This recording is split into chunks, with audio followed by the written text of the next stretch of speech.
Куќи без покрив, поплавени возила, откорнати дрва, паднати бандери. Ваков пустош остави позади себе невремето кое вчера попладне го зафати Неготино.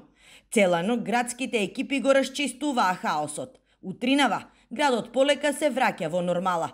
Со механизација се чистат големите наноси од кал, а противпожарни екипи и граѓани ја испомпуваат водата од поплавените домови. Најпогодено е село Тимјаник, каде од вчера жителите се без струја.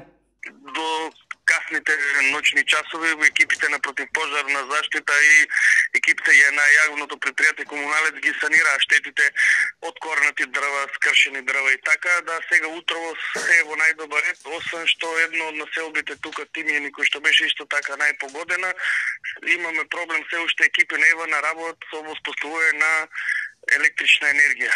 Веќе е формирана општинска комисија за проценка на штети, која по прибирање на документацијата ќе излезе на терен за да направи увид на лицеместо.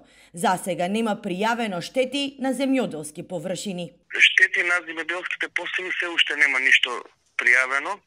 Од утринава е формирана еден вид комисија за штети кои се настанати од причините од вчерашното невреме во однос на откорнати кровни конструкции. Видео со апокалиптични сцени од снушти неготинчани споделуваат на социјалните мрежи.